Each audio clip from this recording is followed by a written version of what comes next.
ये क्वेश्चन आपका सिंप्लीफिकेशन से है और इसमें कुछ नहीं करना है, जैसा कि हम लोग पिछली वीडियो में आपको बता दिया हूँ कि इसमें जहाँ भी प्लस या फिर माइनस दिखे वहाँ के बाद आप पार्ट वाइज कर लेंगे, यानी बॉक्स बना लेंगे।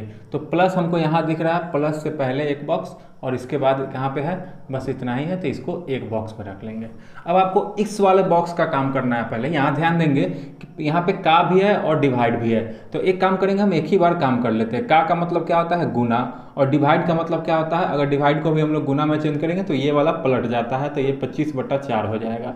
अब आपको आसानी हो जाएगा काटने में। देखिए 5 से 5 कट गया, 4 से ये कट जाएगा 3 बार में, अब तो नहीं कटेगा कोई, तो ये कितना आएगा? 75/4। ये वाला बॉक्स कितना दिया? 75/4। अब इस बॉक्स की बात करेंगे तो इसमें कोई कटने वाला नहीं है, तो ऊपर से ऊपर मल्टीप्लाई, नीचे से नीचे मल्टीप्लाई, तो ये हो जाएगा 3/8। अब इसको सॉल्व करना था, बीच में प्लस का साइन था। आपका आंसर आ चुका है। देखिए ये कॉमन बेस रूल है, यहाँ पे आप लगाइएगा तो एलसीएम लीजिएगा तो 8 आएगा, यानी नीचे में कितना हो जाएगा? 8। अब ये 4 दूना 8 कटेगा, तो 2 से 75 को, यानी कि 150, और प्लस का ये 3 कितना हो जाएगा? 153/8, यानी कि आपका ऑप्शन नंबर बी। बहुत सिंपल सा क्वेश्चन है, एकदम आराम से आप इस क्वेश्चन को कर सकते हैं। चलिए बढ़ते हैं हम लोग नेक्स्ट क्वेश्चन की ओर। अगला क्वेश्चन आपका ये है जो कि HCF और LCM से है और उसका रेशियो बताना था। दो संख्या आपके पास दे रखा था 14 और 18, इसका HCF चाहिए और LCM चाहिए। तो एक बात बताइए कि 14 और 18 इसका HCF पहले चाहिए, तो HCF क्या होगा, किस तरीके से निकालते हैं? ये देखिए कि 14, अगर HCF आपको निकालना है तो सबसे छोटा नंबर पकड़िएगा। सबसे छोटा नंबर होता है 14 इस दोनों में, तो 14 क्या 18 को काट देगा? नहीं काटेगा। 14 का आधा करेंगे तो 7 भी आपको दोनों को नहीं काट रहा है। तो अब बताइए 7 का आधा कर लेंगे तो कितना आ जाएगा? तो 3, 3.5 के आसपास में, 3.5 नहीं लेंगे, 3 लेंगे, तो 3 भी नहीं काट पा रहा है दोनों को। तो 3 से अब पहले क्या आता है? तो 2 आता है, और 2 ही एक ऐसा नंबर है जो इस दोनों को कंप्लीट डिविजिबल कर रहा है, तो इसका HCF कितना होगा? 2। अब इसके अगर LCM के बारे में बात करते हैं तो LCM निकालने के लिए हम क्या करेंगे कि सबसे बड़ा वाला नंबर पकड़ते हैं, तो 18 आपका 14 से नहीं कट रहा है, तो 18 का 2 गुना करेंगे 36, वो भी 14 से नहीं कट रहा है। 18 का 3 गुना करेंगे 54, वो भी नहीं कटेगा। 18 चौका 72, वो भी नहीं कटेगा। 18 पचे 90, वो भी नहीं कटेगा। 18 छक 108, वो भी नहीं कटेगा। तो 18 सते कितना हो जाएगा? 126। ठीक है, तो क्या 126 कट जाएगा 14 से? बिल्कुल कट जाएगा। तो 14 से कितने बार में कटेगा? तो आपका कितने बार में कटेगा? 9 बार में कटेगा 126, यानी कि आपका कहाँ पे जाकर के कट रहा है? तो 126 कट रहा है। तो HCF इस दोनों का 2 हो गया और LCM 126 हो गया। अब इस दोनों का अनुपात कह रहा है, तो पहले HCF है बाद में LCM है, तो पहले हम HCF लिखेंगे 2 और बाद में लिखेंगे LCM। अब ये कट जाएगा आपस में, तो कितना हो जाएगा? 1:63। यही आपका इस क्वेश्चन का आंसर हो जाएगा, ऑप्शन नंबर डी। चलिए, आई होप कि आप लोगों को ये सेशन बहुत अच्छा लग रहा होगा जो हम प्रैक्टिस सेट लेकर के आ रहे हैं। बहुत ही मज़ेदार क्वेश्चन है और इसको कोशिश कीजिएगा आप लोग कर पे खुद से बनाने का, ताकि आपको बेनिफिट, लेकिन आपको करना है, एग्जाम आपको क्वालिफाई करना है। ठीक है, तो चलिए बढ़ते हम लोग नेक्स्ट क्वेश्चन की ओर। अगला क्वेश्चन क्या है? ये आपका जो क्वेश्चन है वो सक्सेसिव डिस्काउंट का क्वेश्चन है। और सक्सेसिव डिस्काउंट किस तरीके से मिलता है? जब भी आप सामान खरीदने जाते हैं तो किसी किसी सामान पे मॉल वगैरह में ऑफर रहता है कि 25% और 20% का 2 छूट दिया गया है। इसका मतलब है कि आप ये कभी मत समझिएगा कि 25% और 20% दोनों मिल करके 45% का छूट हो जाएगा। ये आपका 100% गलत हो जाएगा और आपके ऑप्शन में भी दे रखा है। ठीक है, तो आपको समझना यह है कि वो जो दूसरा छूट होता है वो कितने पे होता है। ठीक है, तो इसके लिए हम लोग क्या करते हैं, डायरेक्ट शॉर्ट करने के लिए AB फार्मूला का यूज करते हैं। ये दोनों क्या है? डिस्काउंट है, यानी छूट है। छूट का मतलब होता है कमी होना।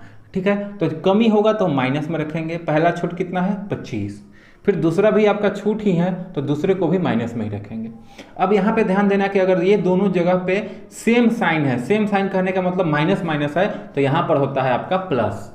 और अगला टर्म आपको क्या करना है कि इस दोनों को गुना करना है एक बार, तो 25 गुना 20 बट्टा में कितना कर लेना है? 100 हमेशा रहेगा। ठीक है, यानी कि AB फार्मूला का यूज होता है, AB/100, यानी A + B ± AB/100 होता है फार्मूला। चलिए अब यहाँ पे इसको हम सॉल्व करेंगे, तो -20 और -25 कितना होगा मिल करके -45 होगा। ये मत कीजिएगा -5 45 होगा। अब यहाँ देख लेते हैं 20 25 100 कट जाएगा, 5 से ये 5 बार में कट जाएगा, तो प्लस में कितना होगा 5। ठीक है, अब ये आपको सॉल्व करेंगे तो कितना आ जाएगा -40, यानी कि ये कहने का मतलब है कि 40% आपका क्या है माइनस है। माइनस का मतलब हो गया कि छूट होगा, यानी कि इस दोनों छूट के बदले में किसी सामान पे अगर ये 2 छूट मिल रहा है, इस दोनों के बदले में छूट कितना होगा, शुद्ध छूट आपका 40% हो जाएगा आंसर। चलिए बढ़ते हैं हम लोग नेक्स्ट क्वेश्चन की ओर। अगला क्वेश्चन क्या क्या, इस क्वेश्चन को ध्यान दीजिएगा और इस टाइप का क्वेश्चन आपके एग्जाम में एक जरूर रहेगा। 1 नंबर आज उठा लीजिए, दिमाग में बैठा लीजिए, और एक टाइप का क्वेश्चन यानी माध्यिका निकालने वाला क्वेश्चन आपसे नहीं छूटना चाहिए इस क्वेश्चन को समझने के बाद में। देखिए कोई भी आंकड़ा, कितना भी आंकड़ा आपके पास दिया रहेगा, ठीक है, तो आप सबसे पहले क्या करेंगे कि उसको बढ़ते क्रम में सजा लेंगे। ठीक है, लेकिन यहाँ पे देख रहे हैं कि ये पूरा का पूरा ऑलरेडी बढ़ते क्रम में सजा करके ही दे रखा है। ठीक है, आपको इतना भी काम नहीं करना है।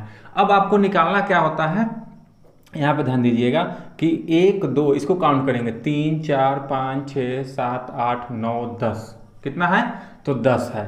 अब देखिएगा n निकालिएगा यहाँ पे। ठीक है, n बराबर कितना हो गया 10। अब इसको 2 से भाग करते हैं, तो 2 से भाग करेंगे तो कितना आएगा 5। ठीक है, तो अगर ये पूरा पूरा कट जाता है, ठीक है, तो आपको क्या लेना है, ठीक है, यहाँ पे देख लीजिए 5 ही रहने दीजिए। अब क्या करेंगे, माध्यिका बराबर होता है कि अगर ये पूरा पूरा कट गया है तो कितना बार में कटा है 5 बार में। इसका मतलब है कि आपको लेना है 5वां पद और प्लस 6ठा पद, इसका एक अगला पद ले लेंगे। ठीक है, और डिवाइड बाई 2, यही होता है आपका माध्यिका निकालने का तरीका। तो 5वां पद कहने का मतलब कि आप काउंट करेंगे, पहला दूसरा तीसरा चौथा पांचवा। 5वां कौन है तो 27 है। 6ठा पद कौन होगा तो इसका अगला 28 होगा, और बट्टा में क्या करना है 2। अब इसको सॉल्व अगर आप करते हैं तो ये हो जाएगा आपका 55। ठीक है, 55/2, यानी कि ये कट करके आ जाएगा आपका 27.5, यानी माध्यिका इस क्वेश्चन का क्या हो जाएगा, इस आंकड़े का 27.5 हो जाएगा। कोई दिक्कत नहीं है, आपका ऑप्शन नंबर सी आंसर हो जाएगा। अब दिक्कत आती है कि अगर ये पूरा पूरा नहीं कटता। ठीक है, अब ये तो आपका हो चुका है।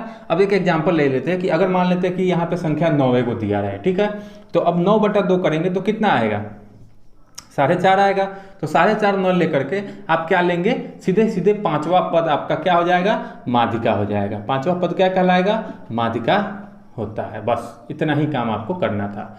पूरा पूरा कट जाएगा तो जो 4.5 होगा तो इसका अगला लेंगे 5, 5वां पद आपका माध्यिका, यानी कि 27 इसका माध्यिका हो जाता।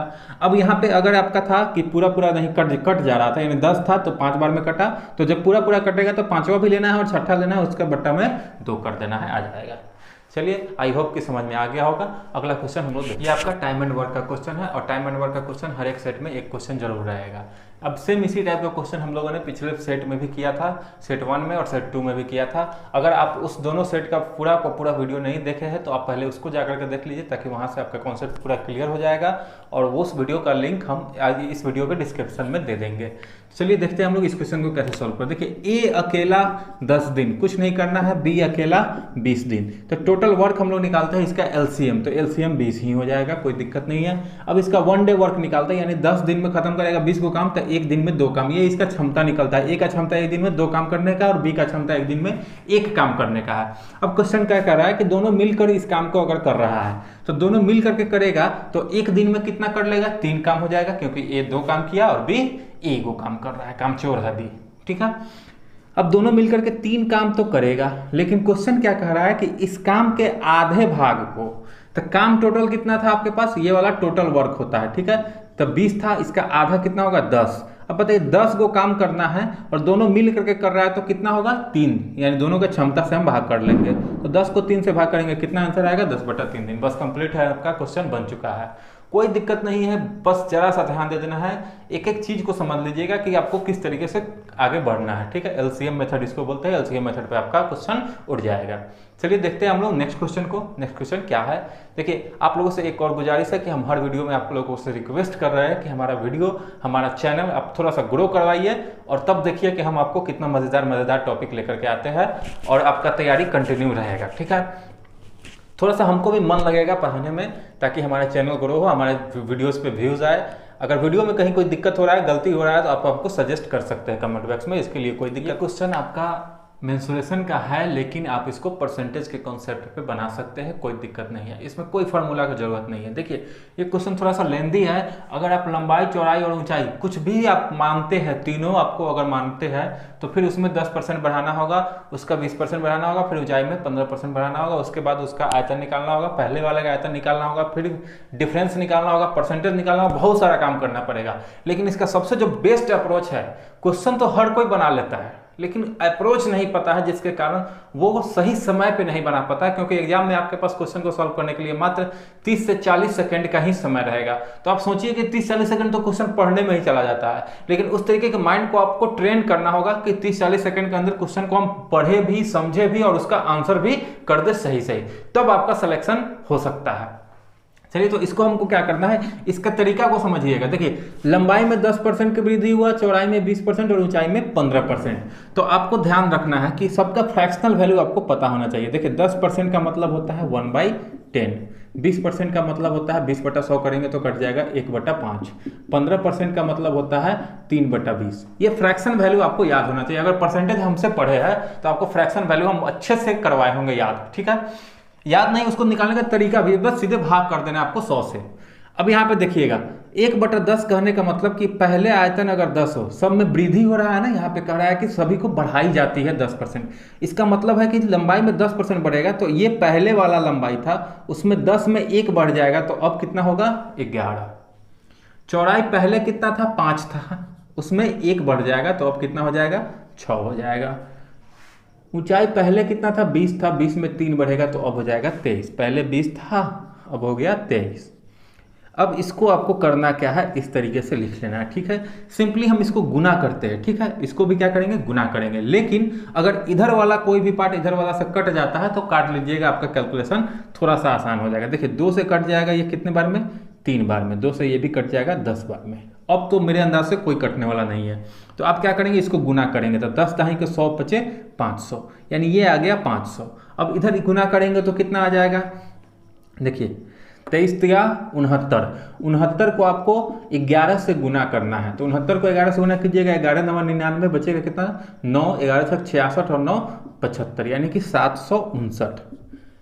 अब आपका ये चीज आ चुका है कि पहले आयतन, ये इधर जो आएगा वो आपका होगा पहले वाला आयतन, और इधर जो होगा वो बढ़ाने के बाद जो आपका आयतन आएगा वो होगा। आपसे पूछ रहा है कि इसके आयतन में कितने प्रतिशत का परिवर्तन होगा, तो आयतन पहले था 500, अब हो गया है 759। कितना बढ़ गया है भाई मेरे, तो ये आपका बढ़ जाएगा 259। और किससे बढ़ेगा, तो जो पहले वाला रहेगा उससे बढ़ेगा, तो जिससे बढ़ेगा वो नीचे गुना 100। अब ये आपका परसेंट में कन्वर्ट हो गया, तो इससे हम इसको काट सकते हैं। 5 से 5 बचे 25, 5 एकम 5 बच जाएगा 4, 5 अठे 40, यानी कि 51.8% इस क्वेश्चन का आपका सही आंसर होगा। देखिए कहीं कोई कैलकुलेशन नहीं था मेरे पास, ठीक है, ना कोई मेंसुरेशन का फॉर्मूला हम यूज किए हैं। आयतन का मतलब होता है कि लंबाई, चौड़ाई और ऊंचाई को गुना करना, तो वही चीज हम यहाँ पे कर रहे हैं।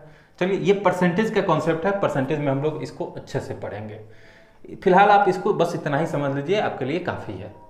आई होप कि आपको ये वीडियो अच्छा लग रहा होगा, तो वीडियो में एंड तक जरूर बने रहे और हमारे चैनल को लाइक, शेयर, सब्सक्राइब, कमेंट जरूर करवाइए और खुद से करिए, अपने दोस्तों के साथ शेयर कीजिए, ताकि हमारा ये नया चैनल बना है। पहले वाला चैनल हम अपना डिलीट कर चुके हैं, तो इस नए चैनल पे ही अब आज के बाद से वीडियो हमेशा रेगुलर अपलोड होगा, यानी कि 2-3 दिन से इसी चैनल पे आपका वीडियो आ भी रहा है।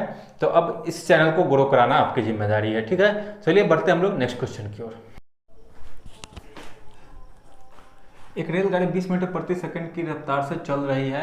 यदि रेलगाड़ी की लंबाई 540 मीटर है तो एक खंभे को पार करने में कितना समय लगेगा। देखिए रेलगाड़ी जब भी किसी चीज को पार करता है, तो जिस चीज को पार कर रहा है यदि उसका कुछ लंबाई है, यानी जैसे प्लेटफॉर्म को पार करेगा तो प्लेटफॉर्म बहुत दूर तक, कुछ दूर तक लंबा होता है, मीटर में उसका लंबाई होता है। सुरंग को पार करेगा उसी तरीके से, तो उसका भी मीटर में लंबाई होता है। तो जिस चीज को वो पार कर रहा है उसका लंबाई और प्लस ट्रेन अपना लंबाई, यानी दोनों लंबाई को जोड़ दिया जाता है, तो उतना दूरी ट्रेन द्वारा कवर किया जाता है। लेकिन इस कंडीशन में क्या है कि ट्रेन का लंबाई दे रखा है कि 540 मीटर है, और ये पार किसको कर रहा है, एक खंभे को पार कर। अब आप ही सोचिए कि ये एक खंभा है, इसको पार करने में इस खंभे का जो दूरी होगा, लंबाई जो होगा वो क्या होगा, कुछ नहीं होगा, जीरो हम उसको मानते हैं। जब भी किसी खंभे को पार करे, पोल को पार करे, किसी पेड़ को पार करे, किसी आदमी को पार करे, तो उस समय लंबाई क्या होता है, जीरो हो जाता है। तो दूरी सिर्फ क्या बचेगा, तो जो ट्रेन का लंबाई है यानी कि 540 मीटर, यही आपका दूरी हो जाता है। तो अब बताइए कि दूरी अगर 540 मीटर है, स्पीड है आपका 20 मीटर पर सेकेंड, आप टाइम आराम से निकाल सकते हैं कि समय बराबर क्या होता है, दूरी बट्टा 40, यानी 540 बट्टा 20 कर लेंगे, यानी कि ये आपका आ जाएगा 27 सेकेंड आपका आंसर। कोई दिक्कत नहीं है क्वेश्चन में, हलवा क्वेश्चन था, 1-2 सेकंड का क्वेश्चन था, बाकी कुछ नहीं। तो सेट नंबर 3 जो आपका था वो आज यहीं पे खत्म हुआ। इसके बाद जो भी क्वेश्चन था आपका 4-5 क्वेश्चन जो बच गया हुआ है, वो क्वेश्चन आपका ग्राफ वाला है, पाई चार्ट वाला है। तो हम पहले भी वीडियो में बता चुके हैं कि पाई चार्ट और ग्राफ का क्वेश्चन, हमको ग्राफ पाई चार्ट वगैरह ड्रॉ करने में बहुत मेहनत लग जाएगा, बहुत समय लग जाएगा, ठीक है। तो और सही ढंग से इस पर हो भी नहीं पाएगा, तो इसलिए हम कहते हैं कि उसको हम एक दिन अलग से बता देंगे। हालांकि उसमें कुछ नहीं है, उस टाइप का क्वेश्चन आप लोग खुद से कर सकते हैं, रेशियो, एवरेज और परसेंटेज, बस यही 3 चीज से उससे क्वेश्चन पूछा जाता है, ठीक है। एक ग्राफ दे देगा, उससे 1-2 क्वेश्चन पूछ लेगा, ठीक है। तो अब हम लोग क्या करते हैं कि यहाँ पे हमारा सेट नंबर 3 भी खत्म हो चुका है, फर्स्ट, सेकेंड और थर्ड, यानी कि 3 सेट हम यहाँ पे करा चुके हैं। अगला सेट जो आपका होगा सेट नंबर 4 होगा। तो चलिए तब तक के लिए टेक केयर, धन्यवाद।